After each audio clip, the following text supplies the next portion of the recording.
एक आजाद की प्रतिमा खड़ी है और उस आजाद की प्रतिमा पर दूसरा आजाद साथी माल्यार्पण करने के लिए जा रहे हैं। तो देखो देखो मैं कहता हूँ कि बड़े बात चंद्रशेखर आजाद जी का, इस चंद्रशेखर आजाद जी की जो हमारी भूमि जन्मभूमि है यहाँ पर, उनकी भरी तालियों से स्वागत कीजिए साथियों। एक बार चंद्रशेखर का स्वागत कीजिए। देखो देखो कौन आया, देखो देखो कौन आया, देखो देखो कौन आया। चंद्रशेखर आजाद जी जिंदाबाद। हमारे जो युवा है वो इस नारे को बुलंद करेंगे, एक तीर एक कमान, एक तीर एक कमान, एक तीर एक कमान।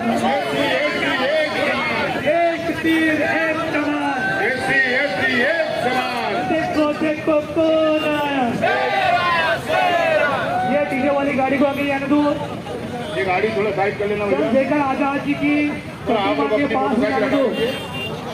और ये प्रत्याशी की जो गाड़ी है इसको थोड़ा आगे बढ़ाओ और भैया की गाड़ी को भी आगे बढ़ाओ।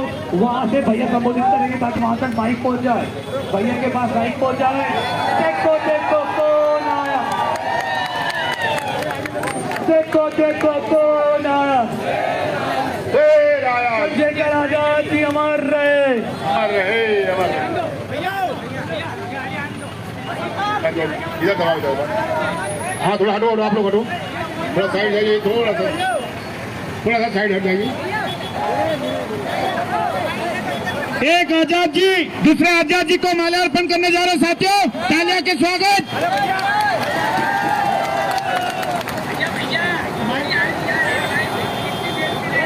अरे देखो देखो कौन आया, अरे देखो देखो कौन आया। अरे चंद्रशेखर भाई संघर्ष करो, अरे चंद्रशेखर भाई संघर्ष करो।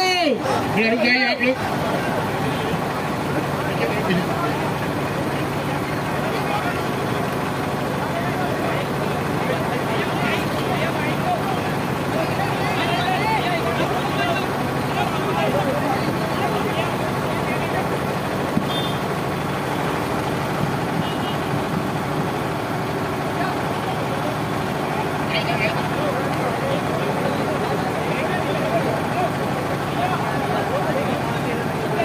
साथियों, हमारे बीच में चंद्रशेखर आजाद जी का क्रांतिकारी उद्बोधन कुछ समय पश्चात शुरू होने जा रहा है। आप लोगों से निवेदन है शांतिपूर्ण ढंग से आप लोग सुनेंगे, अपने अपने जगह पर खड़े हो जाए आप लोग, और थोड़ा सा आप लोग चारों तरफ खड़े हो जाए इधर पूर्व दराज में।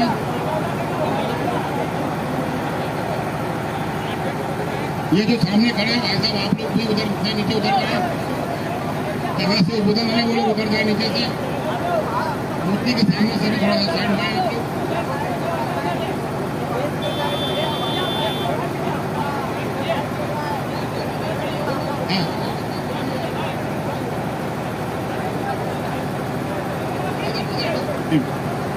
हेलो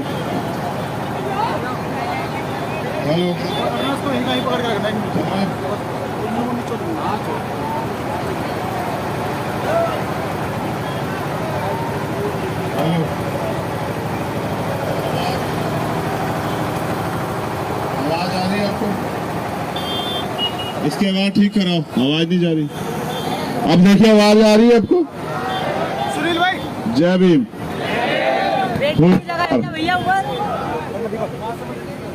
ये ऐतिहासिक क्षण है और इस ऐतिहासिक क्षण में मुझे आपके बीच जाने का मौका मिला। अब से 2 साल पहले मैं आज ही के दिन रिहा हुआ था, जब दिल्ली में संत श्रोमणी सतगुरु रविदास जी का गुरु घर तोड़ दिया गया और हमने 5 लाख लोगों के साथ आंदोलन किया था। तो दिल्ली की जो सबसे बड़ी, एशिया की सबसे बड़ी जो जेल है तिहाड़ में, क्या नाम तुम्हारा? 2.5 महीने हम लोग रहे। और आज ही के दिन जो है मैं रिहा हुआ। और अच्छा ये है कि आज के दिन मुझे एक और लड़ाई लड़ने का मौका मिला। देखो अगर इसमें कोई पेशेंट है तो उसको जल्दी करवा दो। देखो व्यवस्था करा दो, कोई परेशान ना हो।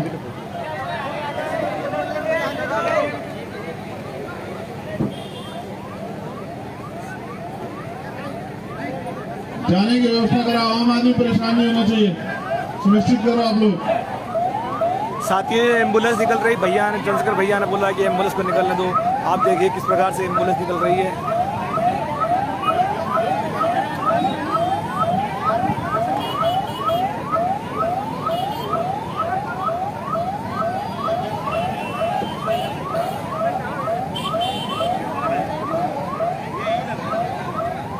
क्या दूसरी तरफ से निकल सकती है? दूसरी तरफ से निकलवा दो।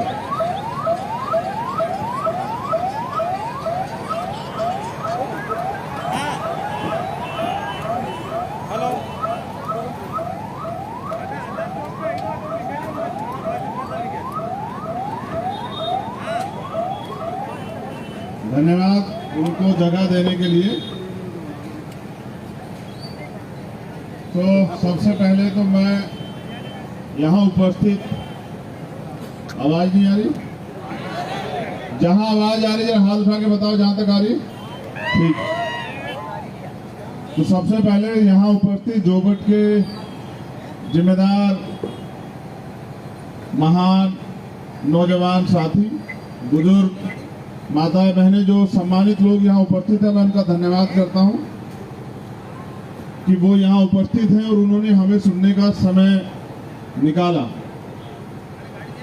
मेरे पास दो बड़े बड़े कागज है, एक कागज और दिया गया था और मुझे बताया गया कि ये धरती ऐतिहासिक धरती है, ये शहीद आजम चंद्रशेखर आजाद जी की धरती है, मुझे बताया गया।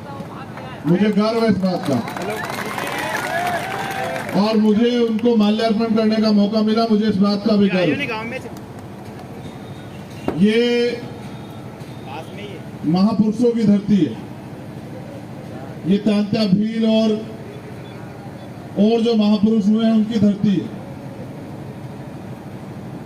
मगर आज मैं यहाँ पुराने समय को याद करने, नई चीजों पे बातें करने के लिए आया। ये तमाम दल यहाँ हैं। मैं ज्यादा समय नहीं खराब करूंगा, मैं सीधे मुद्दे पे आऊंगा। बस एक बार अपने महापुरुषों गुरुओं को नमन करता हूं। भीम आर्मी आजाद समाज पार्टी के कार्यकर्ताओं का भी धन्यवाद और भारतीय ट्राइबल पार्टी कार्यकर्ता, जेएस के कार्यकर्ताओं को धन्यवाद। 70 साल हो गए लोकतंत्र को। मत जोड़ो हाथ, तुम भी ऐसे मत बोलो जैसे दूसरे लोग हैं। मत जोड़ो हाथ। 70 साल के लोकतंत्र में क्या मिला आपको बताओ? कोई ऐसी एक चीज जिसको आप ये कहें कि ये मेरे पास पहले नहीं थी। आप पहले भी मेहनत मजदूरी करके आगे बढ़ रहे थे और आज भी मेहनत मजदूरी करके आगे बढ़ रहे हैं। मेरे पास एक पूरी लिस्ट है, मुझे बताया गया, मैं यहाँ की खूबियां गिना देता हूँ कि 95% आदिवासी जनसंख्या है जिले में और अलीराजपुर देश का सबसे कम साक्षर जिला है, सबसे कम साक्षर। यहाँ साक्षरता सबसे कम है। पलायन का दंश, हर घर से पलायन है। यहाँ शराब माफियाओं का जाल युवाओं को खोखला कर रहा है। 500 से 550 स्कूलों में शिक्षक नहीं है। बेरोजगारी का आलम यह है कि लोग भोपाल या गुजरात जाते हैं काम करने के लिए और जब बेरोजगार नौजवान आवाज उठाते हैं तो सरकार लाठी बजाती। ये लोकतंत्र है जहां आपको अधिकार मांगने पे लाठियां मिलेंगी और झूठी एफआईआर। 2500 तो जेएस और भीम आर्मी कार्यकर्ताओं पे झूठे मुकदमे हुए यहाँ और झूठे मुकदमे आपको पता है सरकार कब करती है? जब सरकार डर जाती है। आज की जो सरकार है वो आपके काम से डर गई और डर इसलिए गई है क्योंकि वो खुद कुछ करना नहीं चाहते, जो कुछ करना चाहते हैं उनका सामना नहीं कर सकती। हमारे सरकारी कर्मचारी अधिकारी, उनका ट्रांसफर होता है, निलंबन होता है और एक ऐसे कर्मचारी थे नितेश अलावा जो पटवारी थे, लेकिन जब अन्याय अत्याचार खिलाफ उन्होंने आवाज उठाई तो उनका निलंबन कर दिया गया। और मुझे ये भी याद है कि शायद वो चुनाव लड़ना चाहते थे, उनका इस्तीफा भी उन्होंने स्वीकार नहीं किया क्योंकि ना तो ये लड़ने का मौका देते और जब लड़ता है तो उसका विरोध भी करते हैं। आदिवासी पत्रकार मुकेश परमार की पिटाई की गई, प्रमोशन में आरक्षण पर रोक लगा दी गई, महिलाओं पर उत्पीड़न के मामले मध्य प्रदेश में बहुत बड़े पैमाने पे हैं और 5वीं अनुसूची पैसा कानून 75 साल में लागू नहीं हुआ। ट्राइबल एडवाइजरी कमेटी में अध्यक्षता गैर आदिवासी नहीं कर सकता है। ये रूल है कि जो ट्राइबल एडवाइजरी कमेटी बनेगी उसकी अध्यक्षता करेगा ट्राइबल, यानी कि आदिवासियों का नेतृत्व करेगा आदिवासी। लेकिन यहाँ मुख्यमंत्री जी खुद बन जाते हैं और मुख्यमंत्री जी दावे करते हैं कि भाई हम उनकी भलाई करेंगे, लेकिन भलाई अगर होती तो इनको खुद नहीं लड़ना पड़ता। ट्राइबल सब प्लान है, अरबों रुपए का बंदरवाड़ जारी है, साहूकारी आदिवासी जमीनों की फर्जीवाड़ी जारी है। ये आपके मुद्दे में मैं अपनी बात रखना चाहता हूं।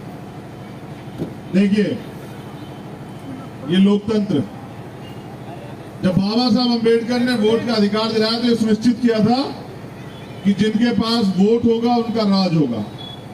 मैं इसलिए यहाँ आया सारे काम छोड़ के, क्योंकि हमारे आदिवासी भाइयों ने लड़ने की शुरुआत की है।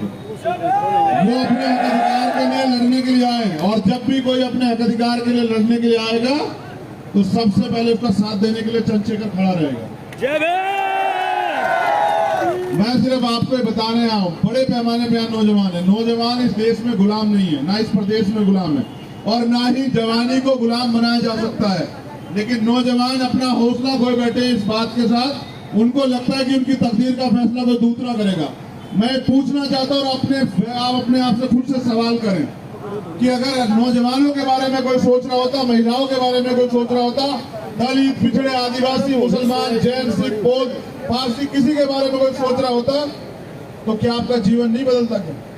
क्या आपको प्लान करना पड़ता? क्या आपके हक अधिकारों पर डाका डाला जाता? क्या आज अगर आप बेबस हैं, लाचार हैं, मजबूर हैं और अपने देश, अपने प्रदेश में गुलामों जैसी जिंदगी जी रहे हैं, इसके पीछे कौन है कारण? क्या कोई वो व्यक्ति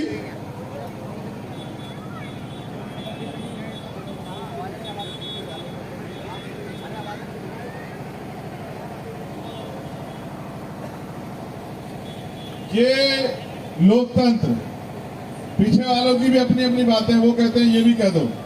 मैं पहले अपनी बात कहना चाहता हूं। मैं ये पूछना चाहता हूं, आप ये बताओ, एक नौजवान जो देश की सीमा की रक्षा कर सकता है वो क्या अपने प्रदेश में परिवर्तन के लिए नहीं लड़ सकता? आप बताओ मुझे। वो नौजवान जिस पे अपने माँ बाप का भरोसा होता है, उस समाज का भरोसा होता है, उस प्रदेश का भरोसा होता है कि ये मेरे आने वाला कल है, उम्मीद है, ये परिवर्तन करेगा, ये हमारी जिंदगी सुधारेगा, क्या वो नौजवान आगे बढ़ के अपने प्रदेश की जिम्मेदारी नहीं उठा सकता है? क्या मुझे अभी बताया गया कि ये चंद्रशेखर आजाद जी की धरती है। वो मुझसे कह रहे हैं कि आप कहो कि चंद्रशेखर आजाद जी की धरती से चंद्रशेखर आह्वान करता है। मैं ये कह रहा हूँ, हर एक व्यक्ति चंद्रशेखर आजाद है जो गुलामी की पेड़। क्या जब देश को गुलाम बनाया गया था तो उसकी आजादी के लिए नौजवान नहीं लड़े थे? क्या जिन लोगों ने पंडित चंद्रशेखर आजाद हो या शहीद आजम सरदार भगत सिंह को, क्या उन्होंने अपनी जान देते हुए सोचा था कि ऐसा देश बनेगा हमारा, कि वहाँ गैर बराबरी इतने बड़े चरम सीमा पर रहेगी, वहाँ धर्म जाति का युद्ध होगा, वहाँ पशु के नाम पे, धर्म के नाम पे, जात के नाम पे हत्याएं होंगी, वहाँ महिलाएं सुरक्षित रहेंगी। 70 साल के लोकतंत्र में आज भी महिलाएं रात को 10 बजे घर से बाहर नहीं निकल सकती। कौन से लोकतंत्र की बात कर रहे हैं आप? और किसके पास अधिकार है? क्या आप समझते हैं कि यह आजादी है कि आप खुली हवा में सांस ले लें? ये तो जानवर भी लेता है। आजादी वो होती है कि आप अपनी तकदीर का फैसला, अपने भविष्य का फैसला खुद करें। क्या आपके पास अपने भविष्य का फैसला लेने का अधिकार है? आप अपने मन का रोजगार नहीं कर सकते, पढ़ाई नहीं कर सकते, अपने मन की सुविधाएं नहीं ले सकते, अपने मन से घूम नहीं कर सकते, विरोध नहीं कर सकते, तो ये लोकतंत्र कहाँ है और यहाँ अधिकार कहाँ है? आज बच्चे पढ़ रहे हैं कि कल वो आगे बढ़ेंगे। सरकार डिपार्टमेंट खत्म कर रही है, कहाँ से मिलेगी सरकारी नौकरी? और एक तरफ तमाम तरह का प्राइवेट सेक्टर खड़ा किया जा रहा है। एक तरफ सरकारी स्कूल, एक तरफ प्राइवेट स्कूल है। कितने लोग यहाँ खड़े हाथ उठा के बताओ जो 20,000 रुपए, 25,000 रुपए महीने की पढ़ाई का खर्चा अपने बच्चों का उठा सकते? जरा हाथ उठा के बताना। नहीं, हाथ उठा के बताओ, ऐसे हिलाओ मत, बताओ कितने ऐसे लोग हैं जो उठा सकते हैं? नहीं उठा सकते। कितने ऐसे लोग हैं जो प्राइवेट हॉस्पिटल का खर्चा उठा सकते हैं? बताइए। तो जब इतना बड़ा समाज तमाम तरह की सुविधाओं से वंचित है तो सरकार किसके लिए काम कर रही है? अगर सरकार आपकी होती तो आपके लिए काम करती। सरकार को आपका दर्द होता, वो आपके दुख तकलीफों को समझती, आपके लिए काम करती। और अगर सरकार आपके आंसू से पिघलती, सरकार आपकी लाश से पिघलती, सरकार आपके दुख दर्द से पिघलती, तो शायद आपका भला हो गया होता। सरकार नहीं पिघलेगी, क्योंकि आपको अपने मुकद्दर का फैसला लिखने के लिए मेहनत करनी पड़ेगी और मौका आपके पास आ गया है। मेरी बाई बाजू पे जोपट विधानसभा के नौजवान प्रत्याशी हैं, जिनको यहाँ के अधिकारी ये कहते हैं कि जब पैसा लड़ने के लिए नहीं तो क्यों लड़ रहे हो चुनाव। तो मैं पूछना चाहता हूँ, अगर पैसे वाले चुनाव लड़ेंगे तो क्या गरीब का बेटा कोई सपना नहीं दे सकता है इस मध्य प्रदेश में, देश में? बताइए, क्या कोई गरीब का बेटा अपना सपना नहीं दे सकता है? और ये कहा जाता है, पीछे अधिकारियों ने कहा 3 गाड़ी जाएंगी, रोक लगा दी। अरे उनको तो रोक नहीं लगाते जो भ्रष्टाचार करते हैं, झूठ बोलते हैं, गुमराह करते हैं, झूठे वादे करते हैं, उन पे तो रोक नहीं लगाते। हम पे रोक लगाते, लगाओ रोक। हम अपने पैरों में पड़ी हुई सारी बेड़ियों को डायनामाइट से उड़ा देंगे। हम यहाँ बुलाएंगे, समझिए और जानिए, ये लोकतंत्र है। जिसके पास वोट होगी उसका राज होगा। 95% वोट आपकी, राज किसका होना चाहिए? 5वीं अनुसूची क्यों नहीं लागू होती? अगर उनको करनी होती तो 71 साल में कर दी होती। क्यों नहीं लागू होती पता है? क्योंकि जब वो लागू होगी तो आपको अधिकार मिलेंगे, और जब आपको अधिकार मिलेंगे तो आपकी वोट को छीना नहीं जाएगा, आपकी वोट को पैसों में खरीदा नहीं जाएगा, आपकी संपत्तियों पे कब्जा नहीं किया जाएगा, आपको गुलाम नहीं बनाया जाएगा। वो डरते हैं आपकी तरक्की से। क्या आप भी अपनी तरक्की के खिलाफ हैं? आप अपनी तरक्की नहीं चाहते हैं क्या? आप नहीं चाहते कि जो क्षेत्र आपका है उसके फैसले करने का अधिकार भी आपके हाथ में हो? जिन समस्याओं के लिए आप सरकार के आगे हाथ फैला रहे हैं, क्या आप उनको बदल नहीं सकते हैं? देखिए, लोकतंत्र में मैंने कहा जिसके पास वोट होगा उसका राज होगा, लेकिन वोट आपके पास है, राज दूसरे का है। मैं ये बताने के लिए यहाँ उपस्थित हूँ कि वोट आपका है, राज भी आपका होगा, बस आपको जागना पड़ेगा। आप तय करें, आप तय करें और अपना फैसला खुद करें। और आप ये भी देखें कि तमाम सरकारें आ रही हैं, अगर उन सरकारों को आपके लिए कुछ करना होता तो उन्होंने कर दिया होता। मैं आपसे अपील करता हूं, मैं ज्यादा समय नहीं दे पाऊंगा, मेरी फ्लाइट है, लेकिन मैं आपसे अपील करता हूं कि ये गरीब जरूर है लेकिन ईमानदार है। ये आपको धोखा नहीं देगा, और ये अगर आपको धोखा देने का प्रयास करेगा तो मेरे लिए इसके लिए सबसे बड़ा दुश्मन चंद्रशेखर आजाद होगा। मेरी जबान है आपको। मैं यहाँ राजनीति को, भ्रष्टाचार को, उस भ्रष्टाचार की राजनीति को बढ़ावा देने के लिए नहीं, जो लोग राजनीति को बुरा समझ के दूर बैठे हुए हैं उनको ये बताने के लिए आया हूं कि अगर आप चाहते हैं इसको सही करना तो आपको इसमें उतरना पड़ेगा। और अगर आप इसमें नहीं उतरेंगे तो भ्रष्टाचारी लोग, झूठे लोग, मक्कार लोग, ये लोग ऐसी राजनीति करेंगे जिससे आपके जीवन में कुछ भी तब्दील नहीं होगा। और अगर आज भी 71 साल के लोकतंत्र में एक तरफ अमीर अमीर बना हुआ और गरीब गरीब बना हुआ है, तो इसके लिए जिम्मेदार गरीब है, क्योंकि वो अपनी बेड़ियां नहीं काटना चाहता। और अगर महिलाएं नहीं चाहती कि वो सुरक्षित रहे तो उनको इस गुलामी की जिंदगी को जीने का अधिकार है। अगर वो चाहती है सुरक्षा करना तो उनको भागीदारी करनी पड़ेगी और उनको लड़ना पड़ेगा, क्योंकि बिना लड़े यहाँ कुछ नहीं मिलता। मांगने से सिर्फ भीख मिलती है, अपने अधिकार छीनने पड़ते हैं। और अगर नेमावर आपको याद है, अगर आपको नीमच याद है, और अगर आपको अपने लोगों की लाशें याद है, तकलीफें याद है, अपने ऊपर हुई भी कि जुल्म जाती याद है, तो आइए और हो जाइए खड़े, लिखिए फैसला। ये उपचुनाव है, लेकिन ये उपचुनाव नहीं, ये कल का पैगाम है कि हम कल क्या करने वाले हैं। हम जिनके भरोसे थे उन्होंने धोखा दिया, उन्होंने हमारा काम नहीं किया। अब हम अपने जीवन को आगे बढ़ाने के रास्ते खुद चुनेंगे, और अपनों को नहीं, हर उस व्यक्ति के, मध्य प्रदेश के व्यक्ति के फैसले करेंगे जो शोषित है, पीड़ित है, वंचित है, सताया गया है, जिसके अधिकार छीने गए। और मैं फिर कह रहा हूँ, आप गरीब जरूर हैं लेकिन कमजोर नहीं। आप मेहनत करते हैं, पहाड़ का सीना चीर के आप अपने बच्चों के पेट पालते हैं, आप इस देश की तरक्की में टैक्स देके योगदान देते हैं। लेकिन ये नेता आपके पैसों से बंगले बनाते हैं, महल बनाते हैं, बड़े बड़े इंडस्ट्री लगाते हैं, सब कुछ करते हैं, लेकिन आपके दुख दूर नहीं करते। तो आपको अपने दुखों को अगर दूर करना है तो उसका फैसला आपको खुद करके उस दुखों को खत्म करने के लिए अब सत्ता में आपको काबिज होना पड़ेगा।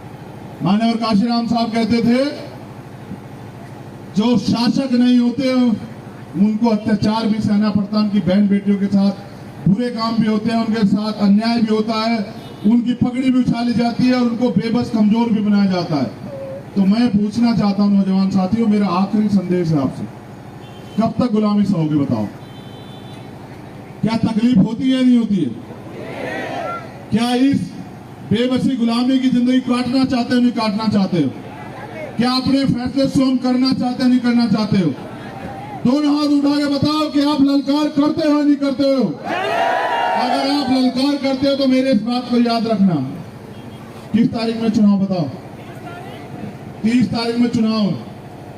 मैं आपसे मांगने आया हूं अपना अधिकार, क्योंकि हम लोग लड़ते हैं, और मैं ये आप मांगना चाहता हूं आपसे कि आने वाले 2-3 दिन सोना मत, बस गांव-गांव जाके लोगों को बताने का काम करना कि अब की बार हम अपनी लड़ाई खुद लड़ रहे हैं, किसी के भरोसे नहीं लड़ रहे हैं, और ये लड़ाई हम जीतेंगे। और हमारी जीत का पैमाना ये है कि हम लड़ने आ चुके हैं। अब अमीरों का राज नहीं चलेगा, अब गरीबों का राज आएगा। अब उनका राज आएगा जिनके पास वोट, अब उनका राज आएगा जो पीड़ित हैं, जो शोषित हैं, जो वंचित हैं, और जो चाहते हैं कि उनके जीवन के भी दिन बदले। तो मैं पूरे विश्वास से कहता हूं, दोनों लोग मेरे बाद अपील करना कि ये महान जनता आपको वोट करे, लेकिन मैं ये संदेश आपको भी देना चाहता हूं। हमने अपने यहाँ तो कैडर में तैयार किया गया कि मिशन ले लोग आगे बढ़े। बहुत लंबे समय से धोखा खा रहे हैं लोग। हर बार 5 साल बाद कोई आता है, भरोसा करते हैं लोग, और चुनाव के बाद फिर वो इनको ढूंढा भी नहीं मिलता है। ये झुके तो रह जाते हैं। जो विधायक एमपी बनता है वो आगे बढ़ जाता है। वो 5 साल में आपके दिन बदले ना बदले, लेकिन जो विधायक एमपी बनता है वो 5 साल में करोड़पति जरूर हो जाता है। उसकी आमदनी 10 गुना 20 गुना बढ़ जाती है, लेकिन आपकी नहीं बढ़ती, आपको नौकरी नहीं मिलती, आपको रोजगार नहीं मिलता। तो उसके लिए ये दोनों लोग हैं। आप दोनों हाथ उठा के विश्वास दिलाओ कि हम आपके काम करेंगे, आपके लिए लड़ेंगे, और कभी आपको निराश नहीं करेंगे। ये वादा जो है आप लोग जनता से करो। चलो करो। हम जनता से विश्वास दिलाते हैं जनता को कि हम आपके लिए ही जिएंगे। हमने जीवन दान दे रखा है समाज के लिए, और समाज का काम करेंगे।